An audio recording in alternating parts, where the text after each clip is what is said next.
Oh, wow, wow, wow, wow. Alright, alright, alright. Hello, hello, hello. Uh, mm-mm-mm. Welcome, everyone. I mean, right now it's just me, but welcome, everyone. Today, for the recap, we are sadly short of people, so it will only be me. But that is more than enough, I'd imagine. If my memory serves me right, then it should be quite alright.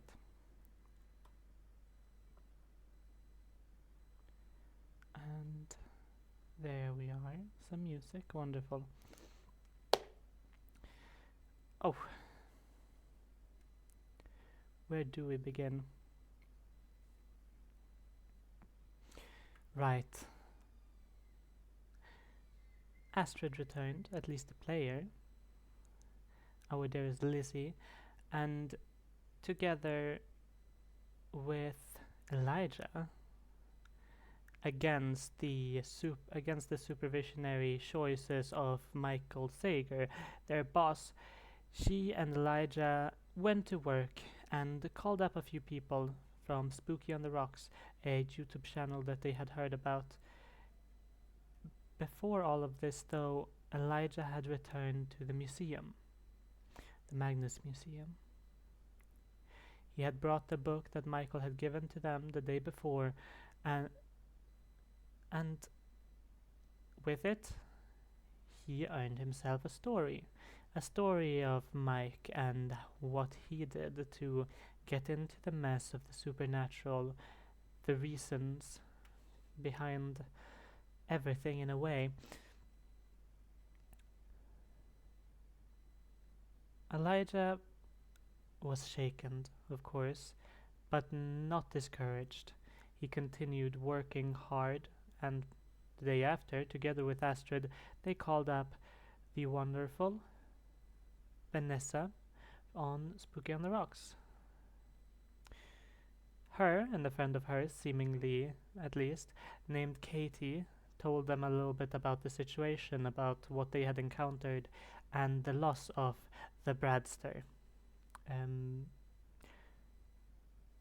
was sad, they said, but it was also something expected for anyone who was in there and listened 2 episodes ago. They surely would have seen and heard the statement, the video where the Bradster got caught by a creature from beyond. With that in mind, with their conversations, they decided that maybe they should visit the church, Winston Church, where Brad had entered through. He came out alive, and they think maybe they'll be able to as well.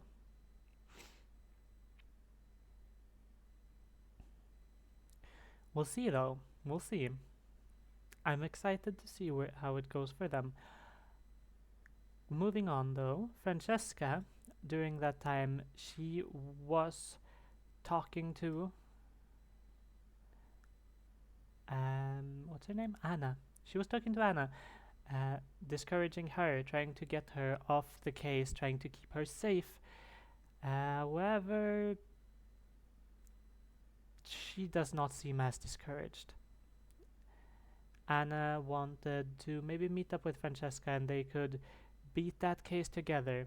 Research Jameson Grimes, the officer, the captain, who had put down a statement earlier, a search for missing peoples in a tunnel under London.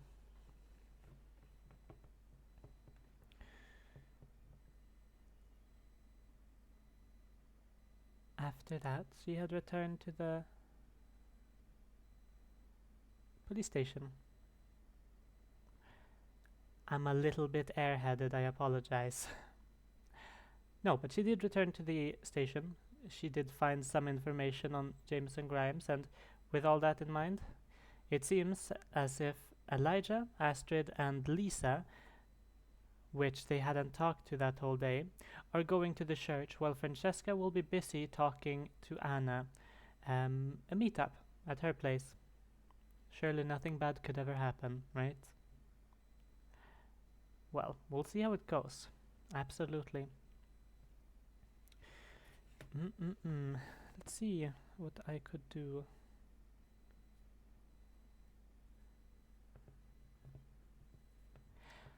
I suppose I could talk a little bit about the people that I like that are related to this here campaign. Of course, I'll be talking. I always say that at the start of each session. Witchbolt, wonderful artist, makes a bunch of great musical tracks.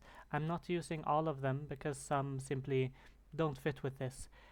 For calmer D&D campaigns, all that sort of things, having it in the background, it's perfect for that. Sleeping, maybe even that too. I mean, I do. I use it for that. Really great guy. Yeah, I absolutely wish that anyone who's listening in hears this. Check him out. He's great. I guess a little bit about guest writers, and I'll talk a little bit about exactly how or why or how that works. I have a couple friends that I asked before making this campaign if they'd be interested in actually writing something, and sometimes they do make statements that I collect, alter if necessary, which hasn't been necessary this far, and I read them up. I make them part of the story. Sometimes I also find something interesting from some creator. I ask them, of course, if I can utilize their things, and whenever I do, that's when I say, hey, this person, check them out, if I can, or if they want to, of course. Some people prefer to stay quiet.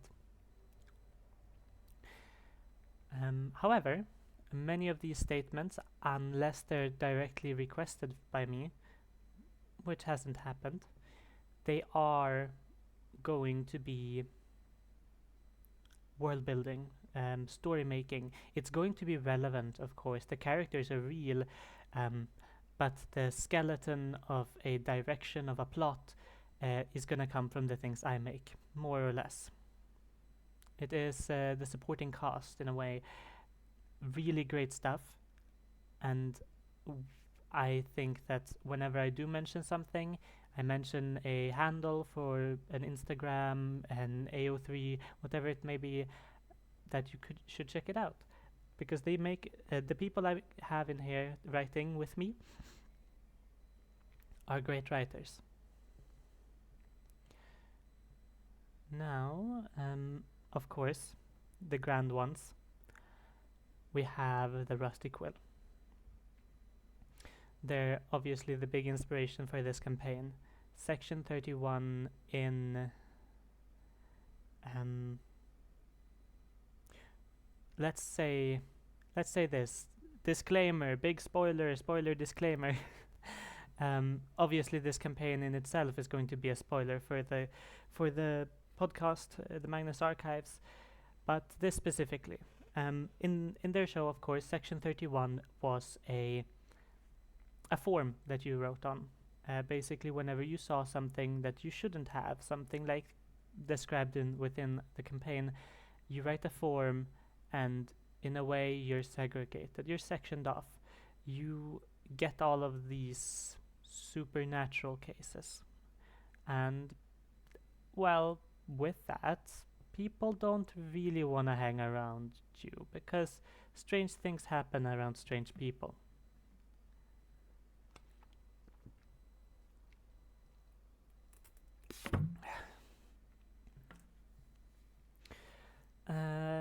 Either way, yes, it's a great inspiration. The Magnus Archives is, like, I'd say, the one modern horror that I can say fully I adore. It's my biggest inspiration alongside things like Junji Ito and Lovecraft's writings, his books specifically. The guy himself I'd like to distance myself from. But with kind of all that in mind, I won't really have an in-depth description of my horror origins, but it is said that you can only really write good horror of something you yourself is afraid of. Keep that in mind, I suppose, when I speak, when I talk, and what hits the hardest and what misses out.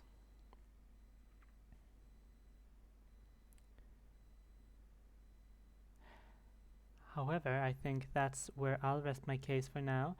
Um, we'll be starting off in around 18 minutes. We'll see if everyone is here then. I'm going to zoom you all away for a bit.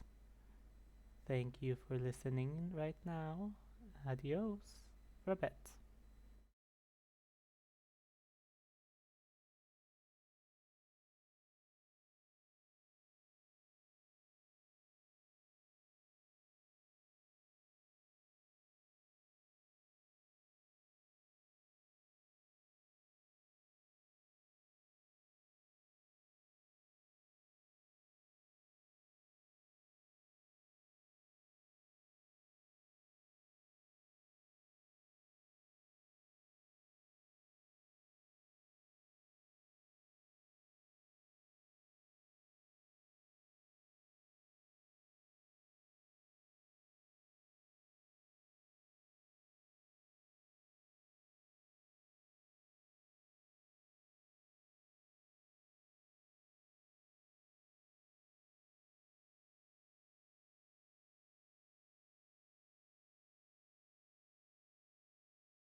Wow, wow, wow, wow. Hello?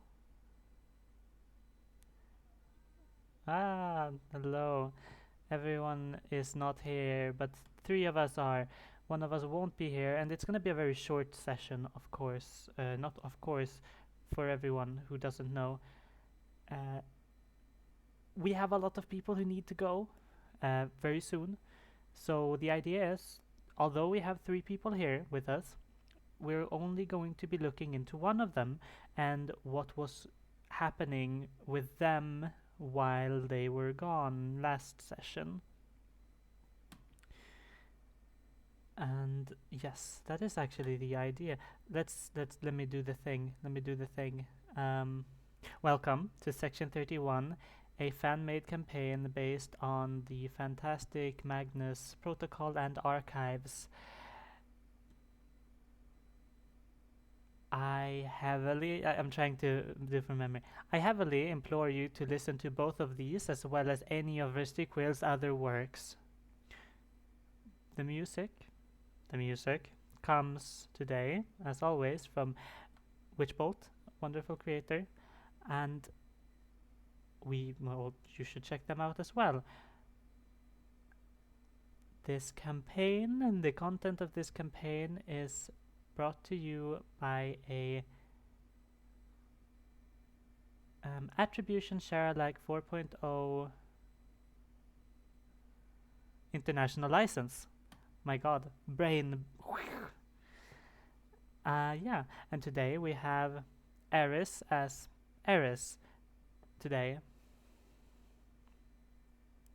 we have Lizzie as Lizzie. Hi. And we have Angelica as Lisa. She did very well. And goodness me, since it was one session before, I think, where we ended off was people were going in different directions in order to go to bed. You were left at the station, and yeah, that's kind of where it was. You were sitting after hearing the conversation about these horrible things, these creatures from outer space, maybe these evil entities of evilness. What were you gonna do next?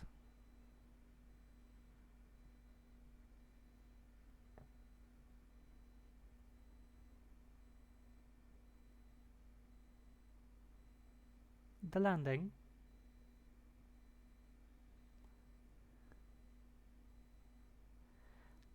Oh, I'm so sorry. No, I that was me adding flavor text. The book and the information, the 13 creatures. That's what I was referring to.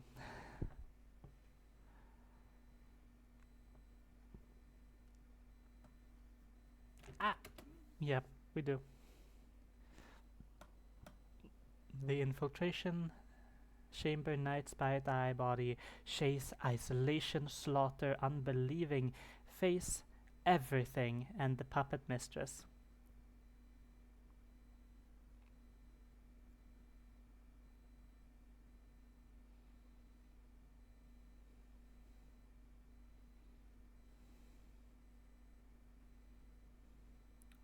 Right.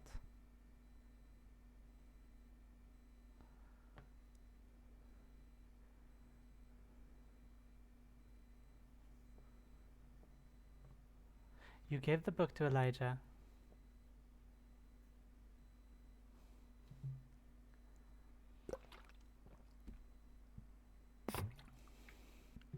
Elijah went away and told you, yeah, and told you like, hey, I'm gonna leave this. Don't tell Mike.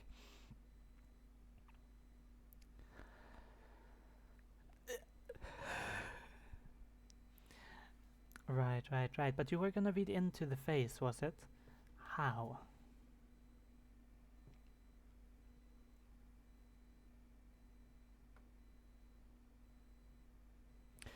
Oh, the book has been taken by Elijah. No, it was not. It was never given back. The context of last session really hurts here. The lack of it.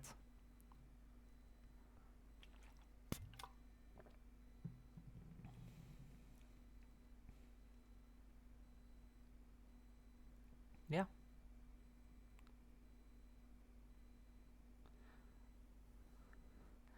Right. So she's going home then? Okay. It's pretty late, you know.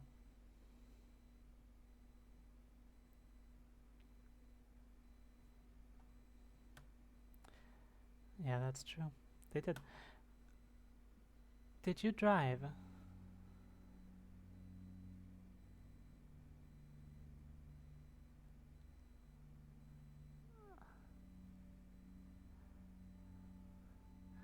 Alright.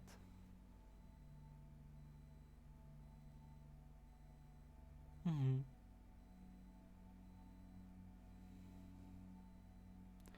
Right, right.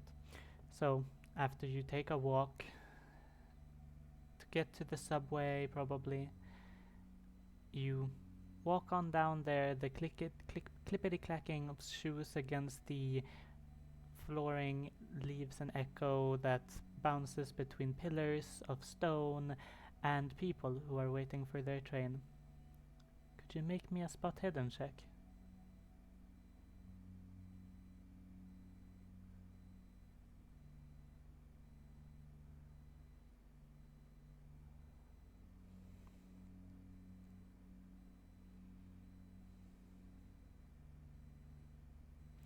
Oh, give me a second actually, so that the viewers can see what you rolled. Do you now?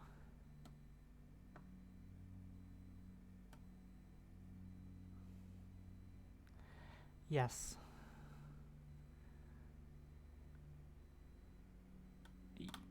No, for sure. No, it's true actually.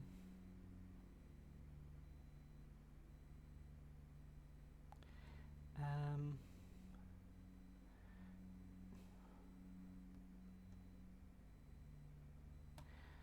well, usually it is through rest, and it's not described perfectly, which is an alright thing, of course. It's just. Oop, oop. Let's see here. Um,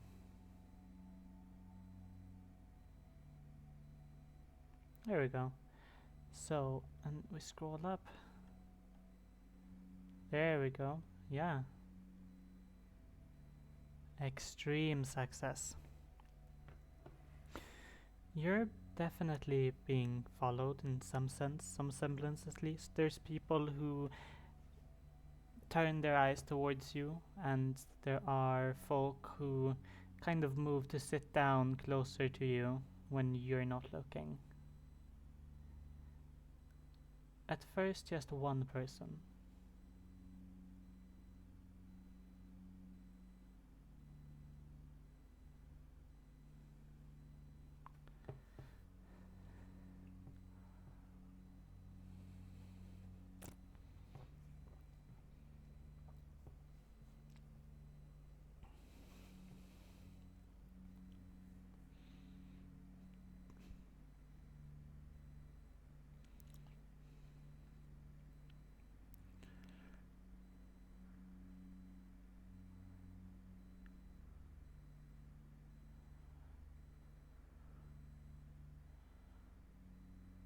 Mm-hmm.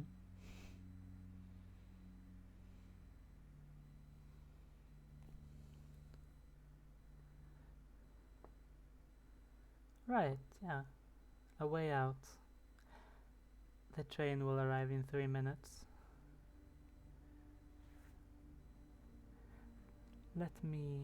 Allow me to consider for a second. Could you roll me a luck check?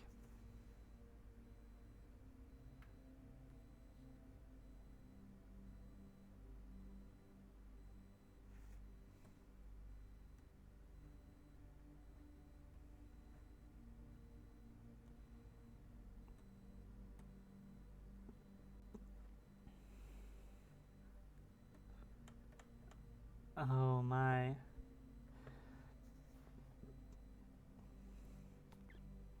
The train is late. A lot of the people here kind of let out some sort of ugh, God, and start walking up the stairs out of the salon. Salon. What's they called? I think that's what they're called. Yeah, the platform.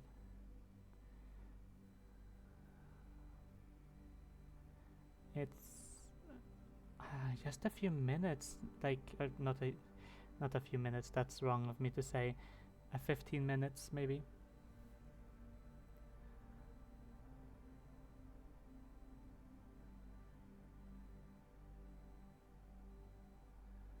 Yeah, most people. There's like 3 people. There's a guy sleeping on a bench further down the alley. The alley. Sure. There's a person that is sitting on a bench next to you. They are.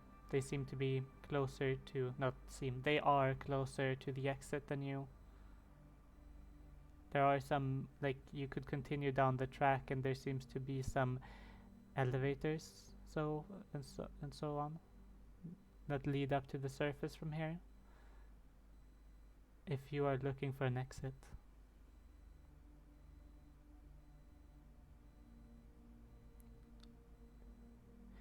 Uh huh.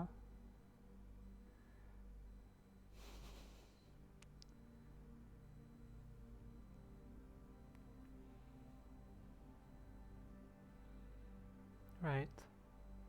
Except for the elevator, you're kind of cornered. There's the track, of course, and you could jump over the track if you'd like, if you feel like that's safe. But no, as Lisa moves further towards the elevator, you recognize 2 people moving, the one you sat next to, and someone that was around the corner, just around the corner for the exit, the staircase up to the streets above.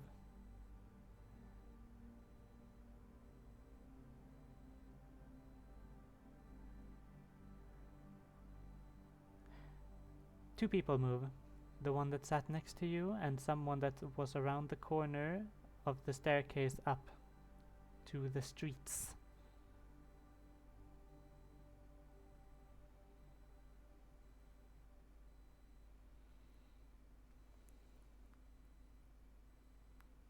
They move towards you.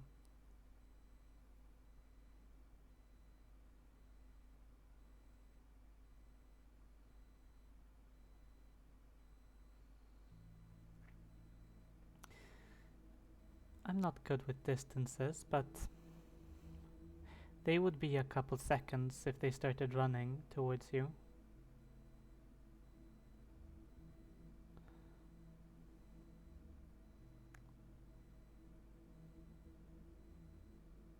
Oh yeah, you are?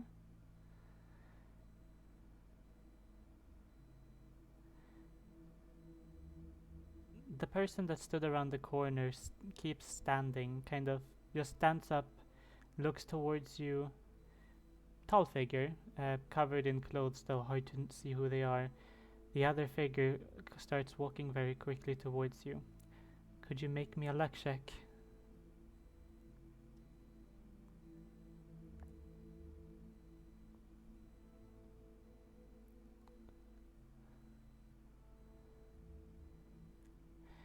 The elevator comes down. They are just like a second away as you get in. The glass closes before they get to touch it, before they get to open it back up again. The elevator just kind of stands there though, hovering, waiting for you to click a button.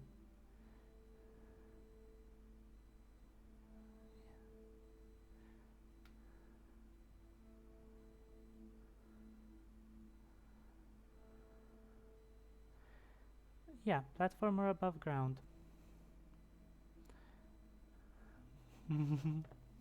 You would want to go above ground? Okay. Could you make me a sanity check?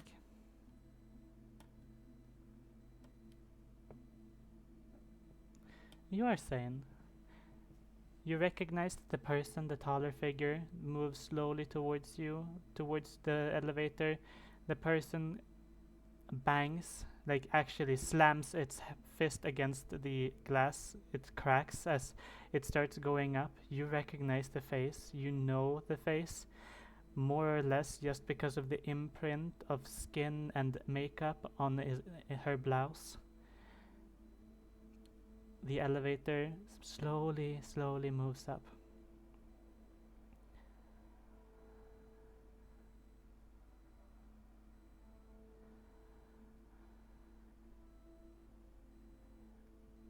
As the elevator moves out of view, you get this wave of relief.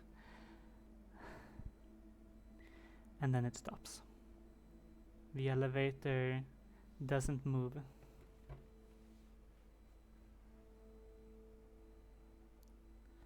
No, it's not up.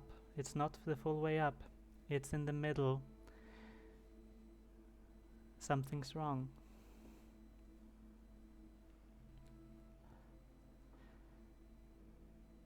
There's this kind of jutter as it stops, and then it's almost like the weight that was pulling it upwards releases, so that one side of the elevator shifts to the down a little bit.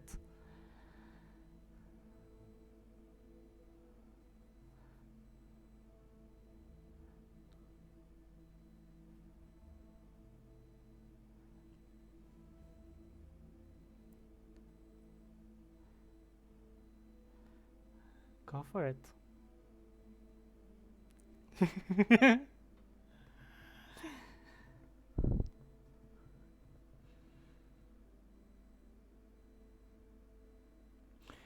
Yeah, I think so. You wouldn't be asleep just yet, I don't think.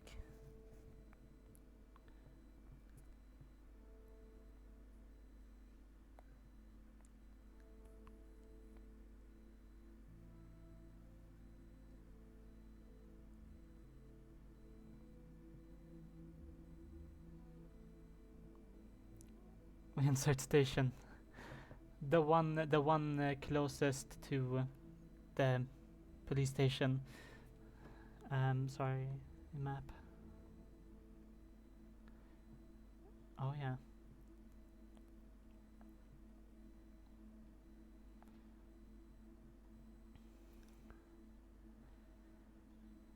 Yeah, it is canon.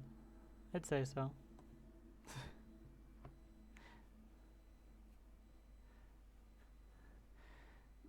The one to the east of Langley station.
Mm-hmm.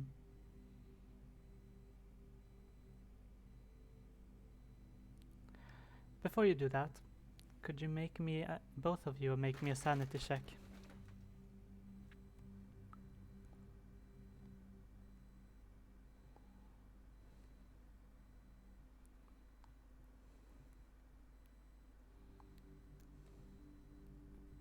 Lisa fails. Yes.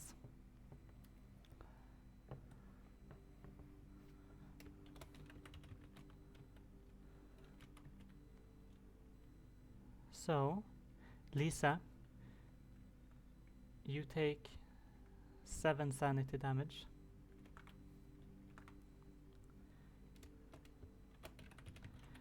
And if you give me a second, actually, 2 for you, Francesca.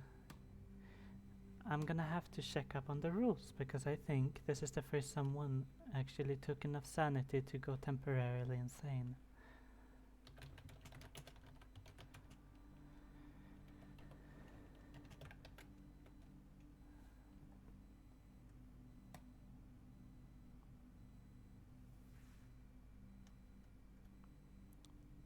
This ain't it. Here it is.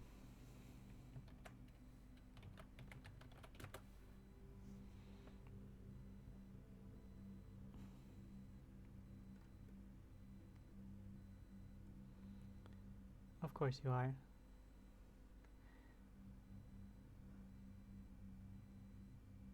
Yes. Could you roll me a D100? Intelligence. You roll me intelligence. You want to roll... You want to fail.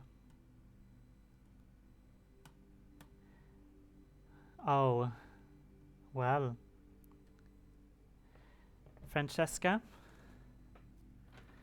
you will hear this paralyzed scream from Lisa and the crunching of metal, and then just the whistling of metal grinding against metal. Lisa, you start falling. You understand it's not just something went wrong with the lines. It's not just that it's too crushed. It's the earth is not just pushing you down from above, but its bellowing stomach is awaiting for your arrival. You cannot move. You simply stand still screaming, and you cannot stop doing so for quite some time, if you are even awake to see much more than this. As you fall, you feel the metal around you crush, press in towards you, little bolts of, not bolts, dents pushing in towards you, eventually pressing against your arm, against your waist. You can't stop falling. It doesn't stop falling. You've fallen more than you ever could, but the vertigo still keeps your brain from thinking even one straight thought, just the panic as suddenly the roof starts pushing in towards you.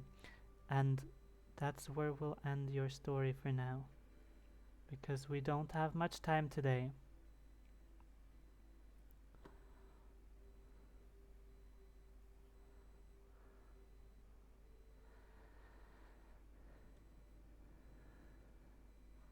Yes, this would be the first day.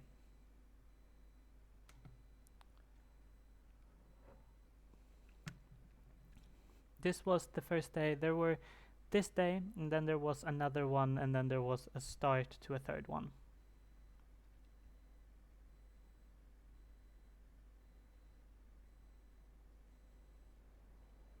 No, that's not what we mean.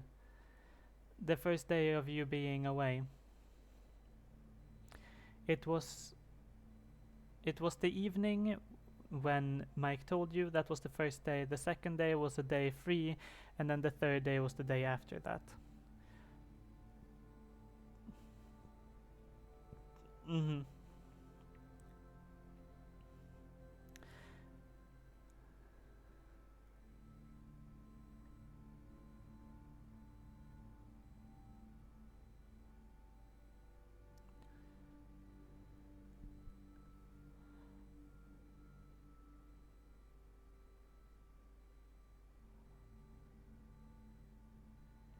We'll roll damage when you get back from being away.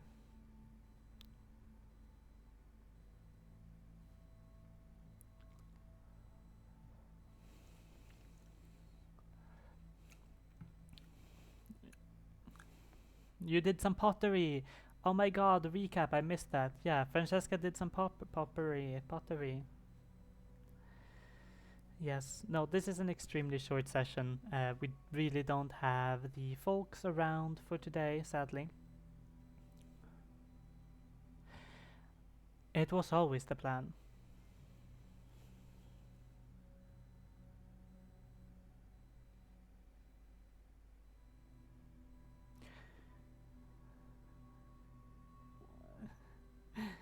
Goodness me. No, we'll see how it goes for you, Lisa.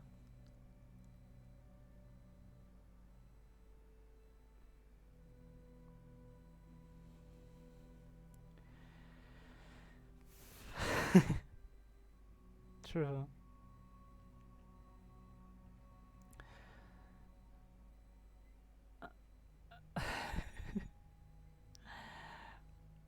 For the funnies. No, for the plot. You know, that's what I kind of. What did you say? It's true. That's what I say. Whenever anything bad happens to me, it's character development. It's yeah. You can't end a season. You can't end a season well without traumatizing them the next season.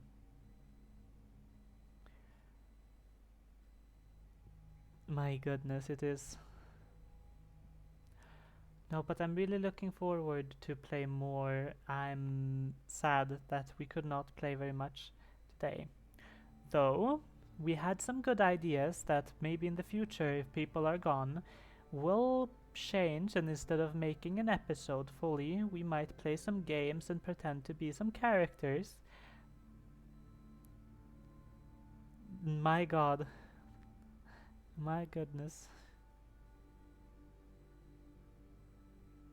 So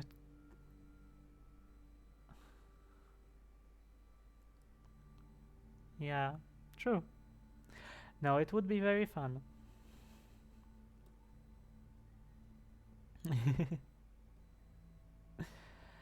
Yes, it's like a filler episode. It literally is. Like, oh yeah, so while Lisa was in the train, she had her phone with her in the train, in the elevator. Lisa, were you, like, if you still have time, were you curious about what happened last session? Yes, wonderful. So, I think the biggest thing is the book was taken to the Magnus Museum, and as a reward, Elijah was so happily beamed the information of why Mike is doing what he's doing. No, he was told it, but Elijah was told the backstory, so to say, of Michael Sager.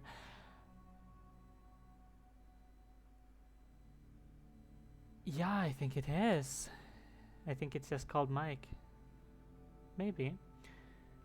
I think there were two other cases that were read as well. It was the scab. It was stolen from Mike's office after he told everyone that they shouldn't come to office the rest of the week. You know, as every good worker does, they keep on working without pay. And there was.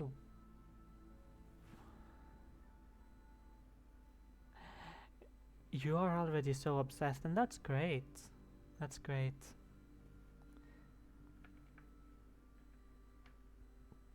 It's true. It's true.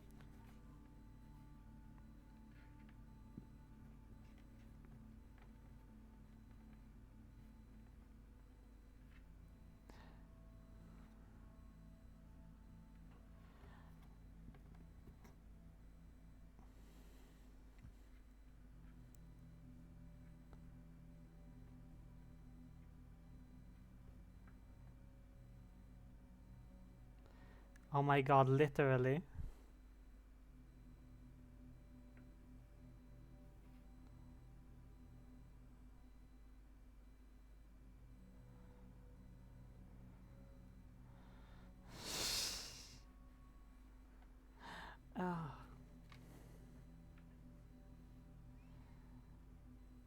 Ah, haha, yeah, inverse pyramid.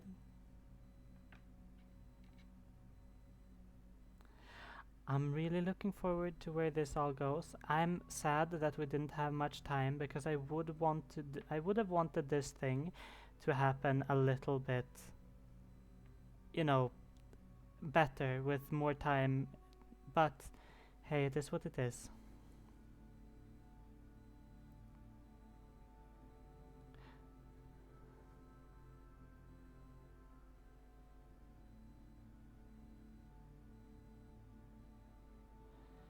Yeah.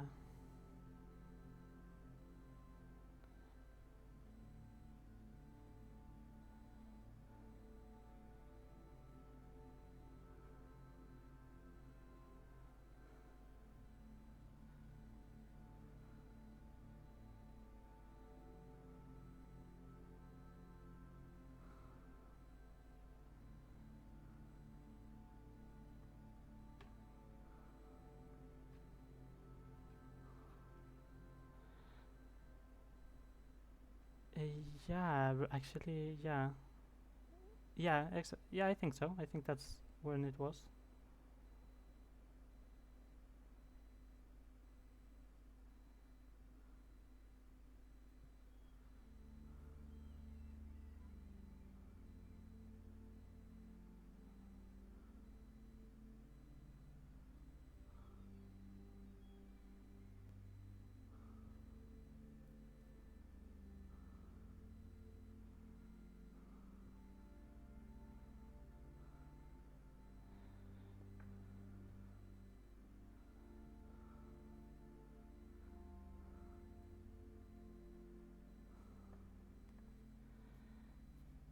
It's true.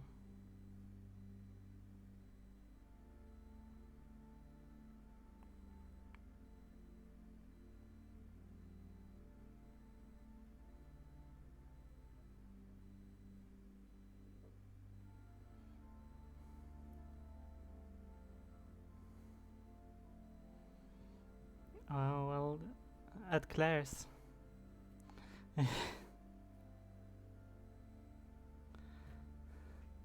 Immortal Lisa, no.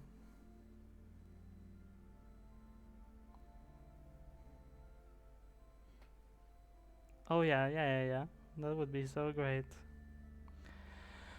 Oh, I mean spoilers, but it can.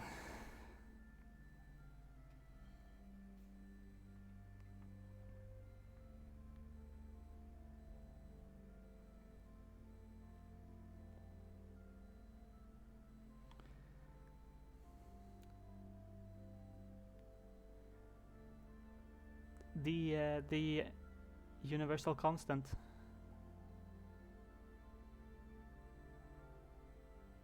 the Lisa point, a fixed point, Doctor Who's canon event.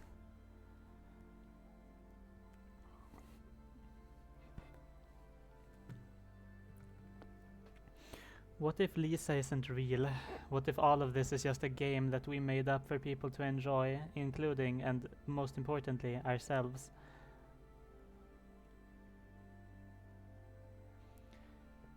What if none of this is real?